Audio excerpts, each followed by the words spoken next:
یہ بہت ہی خفیہ آیت ہے جسے پڑھتے ہی جو منہ سے نکالوگے وہ فوراً پوری ہو جائے گی۔ اللہ تعالیٰ جنت میں جنتیوں کے سامنے خود اپنے پاک کلام کی تلاوت فرمائے گا۔ محترم ناظرین، اللہ تعالیٰ کے کلام کی تلاوت بھی بے شمار انسانوں کی ہدایت کا ذریعہ بنی ہے، اور ہم بھی قرآن پاک کی آیات پڑھ کر ہی دنیا کی تمام مشکلات سے چھٹکارا حاصل کر سکتے ہیں اور اپنی دلی مرادوں کو اللہ کے سامنے پیش کر کے دعا کر سکتے ہیں، اور وہی ذات دعائیں قبول کرنے والی ہے۔ اسی حوالے سے آج ہم آپ کو ایسا عمل بتانے جا رہے ہیں، قرآن پاک کی وہ خفیہ آیات بتانے جا رہے ہیں کہ جن کو پڑھنے سے جو بھی مراد منہ سے نکلتی ہے وہ پوری ہو جاتی ہے۔ اللہ تعالیٰ سے جو بھی مانگے وہ مل جاتا ہے، جس چیز پر ہاتھ رکھے وہ آپ کی ہو جاتی ہے، یعنی اللہ تعالیٰ اس عمل سے آپ کی ہر جائز خواہش اور حاجت کو پورا فرما دیں گے۔ انسان کا اصل مقصد صرف اور صرف انسانوں کی خدمت کرنا ہے، اسی سے بندے کو رب مل جاتا ہے، اور اللہ تعالیٰ کی رضا کے ساتھ انسان کی دعائیں بھی حاصل ہو جاتی ہیں، اور یہی دعا بندے کو رب کی رضا دلوا دیتی ہے۔ جیسا کہ آپ سب جانتے ہیں، تمنائیں اور آرزویں ہر انسان کے اندر بسنی ہیں، اور ہر انسان کوئی نہ کوئی خواہش لے کر اپنی زندگی گزار رہا ہوتا ہے۔ جیسا کہ آپ سب کو معلوم ہے، کوئی انسان حتیٰ کہ وہ دولت مند ہو جائے، کوئی چاہتا ہے کہ وہ ترقی کرے، کامیابی زندگی گزارے اور دنیا والوں کے لیے ایک مثال بنے، تاکہ دنیا کے لوگ کہیں کہ اس آدمی نے تو بڑا کام کر دکھایا۔ لیکن بدقسمتی سے ہر دوسرا انسان کامیابی کے شارٹ کٹ کی تلاش میں رہتا ہے۔ اس کے پاس گاڑی بنگلہ آ جائے، کوئی اپنی پسند کی شادی کرنا چاہتا ہے، کوئی اپنی محبت کو لے کر پریشان ہے کہ اس کی محبت اسے مل جائے، یعنی ہر انسان کسی نہ کسی آرزو میں ضرور مبتلا ہے۔ یاد رکھیں، دنیا کی ہر انسان کی خواہش ہوتی ہے، اس کی کوشش ہوتی ہے کہ بغیر کچھ کیے، بغیر کسی محنت کے بس راتوں رات کامیاب ہو جائے اور اپنے مقصد میں کامیاب ہو جائے، لیکن ایسا ہرگز نہیں ہوتا۔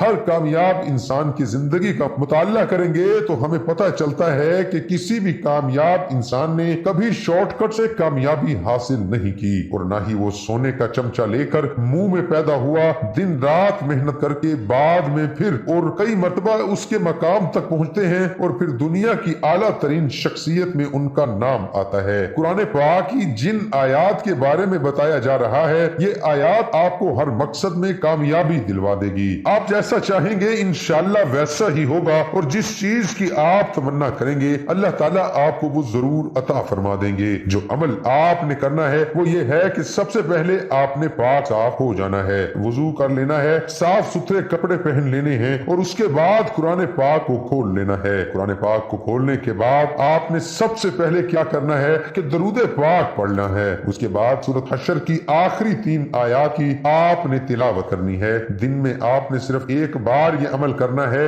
جب بھی آپ کو کسی چیز کی ضرورت ہو، آپ اپنے مقصد میں کامیابی چاہتے ہو، کسی بھی بات کو پورا ہوتے دیکھنا چاہتے ہو، تو آپ یہ عمل کر لیا کریں۔ انشاءاللہ قرآن پاک کی اس سورۃ حشر کی هو اللہ الذی لا الہ الا هو عالم الغیب والشہادۃ هو الرحمن الرحیم هو اللہ الذی لا الہ الا هو الملک القدوس السلام المؤمن المحیمن العزیز الجبار المتکبر سبحان اللہ عما یشرکون هو اللہ الخالق البارئ المصور له الاسماء الحسنى یسبح له ما فی السماوات والارض وهو العزیز الحکیم۔ یہ 3 آیات ہیں، ان میں اتنی طاقت ہے، اتنی فضیلت ہے کہ اللہ پاک کے فضل و کرم سے جو اللہ تعالیٰ سے آپ مانگیں گے اللہ تعالیٰ قبول فرما کر آپ کو وہ عطا فرما دیں گے۔ یاد رکھیں، رسول اللہ صلی اللہ علیہ وآلہ وسلم نے فرمایا، جس کے سینے میں قرآن نہ ہو وہ ایسا ہے جیسے اجاڑ گھر۔ کسی مسلمان دل کو قرآن سے خالی نہیں ہونا چاہیے۔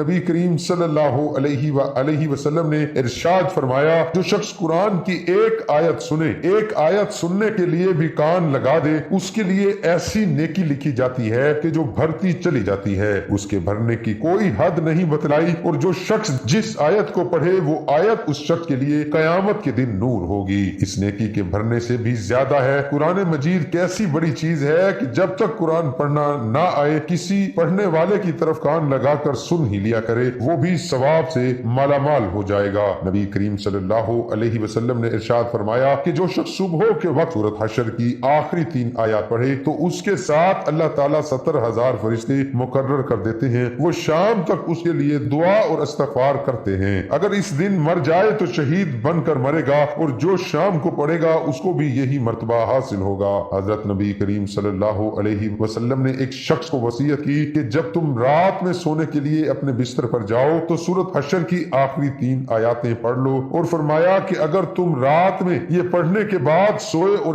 اسی میں مر گئے تو شہید کی موت پاؤ گے۔ خدا کی قسم یہ سورت بہت ہی خوبصورت ہے، اس میں بہت حلاوت ہے۔ اس کا نیچے والا حصہ سرسبز ہے اور اوپر والا حصہ پھلدار ہے، اور یہ کسی انسان کا کلام ہی نہیں۔ محترم ناظرین، تمام دوست نماز کا اہتمام لازمی کریں۔ نماز ادا کرنے کی اہمیت و فضیلت کا اندازہ اس سے لگایا جا سکتا ہے کہ قرآن مجید میں تقریباً 700 مقامات پر نماز کا ذکر آیا ہے۔ درج ذیل احادیث مبارکہ میں نماز کی فضیلت بیان کی گئی۔ اے ایمان والو، صبر اور نماز کے ذریعے مجھ سے مدد چاہا کرو، یقیناً اللہ صبر کرنے والوں کے ساتھ ہوتا ہے۔ بے شک جو لوگ ایمان لائے اور انہوں نے نیک اعمال کیے اور نماز قائم رکھی اور زکوٰۃ دیتے رہے، ان کے لیے ان کے رب کے پاس ان کا اجر ہے، اور ان پر آخرت میں نہ کوئی خوف ہوگا اور نہ وہ رنجیدہ ہوں گے۔ اس کے علاوہ وہ کثیر احادیث مبارکہ میں فضیلت نماز بیان کی گئی ہے، اور نماز ادا نہ کرنے پر وعید آئی ہے۔ نیز نمازوں کی جملہ تفصیلات بھی ہمیں احادیث میں ہی